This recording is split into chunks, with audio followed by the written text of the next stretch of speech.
Fala pessoal, tudo bem? Bem-vindos a mais uma edição da nossa vídeo newsletter.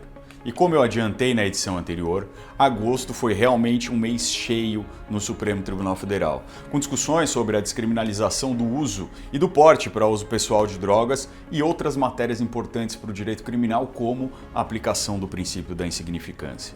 Mas, com certeza, a principal matéria julgada agora em agosto foi a constitucionalidade das alterações do projeto anticrime, principalmente aquelas relacionadas ao princípio acusatório e ao juiz de garantias. Foram intensos debates e em alguns trechos a gente viu o STF reescrevendo algumas normas inseridas pelo legislador. Foi um julgamento complexo e, embora ainda não tenha sido publicado o acórdão, a gente já tem o resultado do julgamento. E como foram inúmeros os dispositivos debatidos, nessa edição da newsletter a gente vai analisar as mais importantes alterações para a gente ver como ficou a própria arquitetura do nosso processo penal. Vamos fazer esse giro? Bora lá!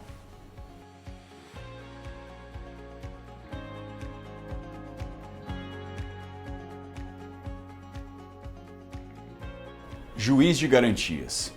Vencido o relator, o ministro Luiz Fux, o STF declarou a constitucionalidade do juiz de garantias, fixando um prazo de 12 meses, prorrogável por mais 12 meses, para a sua implantação sob coordenação do CNJ. Por conseguinte, julgou inconstitucional o prazo anterior, que era de 30 dias. Mas o Instituto recebeu uma série de modificações e determinações. A primeira delas foi a fixação de prazo de 90 dias, contado da publicação da ata do julgamento, para que os representantes do Ministério Público encaminhem todos os procedimentos de investigação criminal ao respectivo juiz natural, sob pena de nulidade, para que se submetam ao controle jurisdicional. Essa medida está de acordo com os incisos 4º, 8º e 9º do artigo 3b do CPP e visam impedir as chamadas investigações secretas do Ministério Público, que muitas vezes sequer chegavam a ser conhecidas pelo Poder Judiciário. O STF alterou também o inciso 6º, que dizia que na prorrogação da prisão provisória ou outras medidas cautelares deveria ser assegurado o contraditório em audiência pública e oral. Pela interpretação da Suprema Corte, essa audiência será preferencialmente pública e oral, mas não necessariamente. De modo semelhante, também foi alterado o inciso 7º, que previa a realização de audiência oral nos casos de requerimento de produção antecipada de provas. Segundo a interpretação do Supremo, essa audiência pode deixar de ser realizada quando houver risco para o processo. Um dos pontos mais controversos foi a interpretação conforme do inciso 14, que dizia que a competência do juiz das garantias cessava com o recebimento da denúncia. Segundo a nova interpretação, essa competência cessa com o oferecimento da denúncia e não com o recebimento. Pode parecer uma alteração pequena, mas tem impactos muito grandes e acaba deformando bastante o instituto do juiz de garantias. Isso porque o juiz da causa, nessa nova interpretação, passa a ter contato com todos os elementos produzidos na fase investigativa e não vai ficar adstrito aos elementos apresentados pelas partes. Mencionada alteração conserva elementos essenciais do sistema inquisitório. Outro ponto controverso é a alteração sobre o dispositivo que trata da audiência de custódia. O texto legal diz que o preso cautelar deveria ser apresentado ao juiz de garantias no prazo de 24 horas para audiência, vedado o uso de videoconferência. O STF alterou a norma mantendo o prazo de 24 horas, mas excetuando a regra no caso de impossibilidade fática. A Corte ainda autorizou a realização da audiência por videoconferências em casos excepcionais, mediante decisão fundamentada da autoridade judiciária. O STF também julgou inconstitucional a norma que vedava que o magistrado que tivesse atuado como juiz de garantias pudesse atuar também como juiz da ação penal. Também foi considerado inconstitucional o dispositivo que determinava que nas comarcas de apenas um juiz fosse criado um sistema de rodízio para a implementação do juiz de garantias. Um outro artigo importante suprimido pelo STF foi o 3F, que determina que o juiz das garantias deverá assegurar o cumprimento das regras para o tratamento dos presos, impedindo o acordo ou ajuste de qualquer autoridade com órgãos da imprensa para explorar a imagem da pessoa submetida à prisão.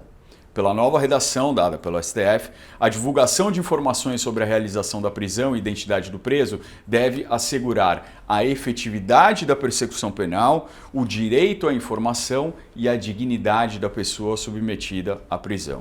Ou seja, não deve mudar muito do que a gente tem hoje na exploração sensacionalista do sistema de justiça criminal.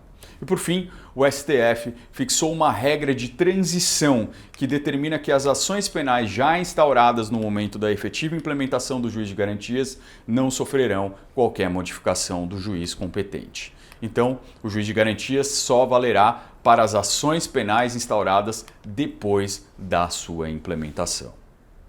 Princípio acusatório. Vencidos os ministros Edson Fachin e Cristiano Zanin, o STF decidiu por maioria conferir interpretação conforme ao artigo 3A do CPP, que consagrava a estrutura acusatória no processo penal e vedava a iniciativa do juiz na fase investigatória e a substituição do órgão de acusação na atividade probatória. Em outras palavras, a ideia da norma é que o juiz não pudesse dar comandos de produção de prova, mas apenas controlar a atividade probatória da acusação e da defesa. O STF, no entanto, decidiu que o juiz pode determinar a realização de diligências suplementares para dirimir dúvidas sobre questões relevantes nos limites autorizados por lei. Na prática, apesar de dizer que a estrutura é acusatória, o STF mantém elementos substanciais do sistema inquisitório, no qual o juiz pode assumir uma atitude proativa na atividade probatória. Procedimento de arquivamento. O STF também alterou a redação do artigo 28 e seu parágrafo 1º, que trata do arquivamento.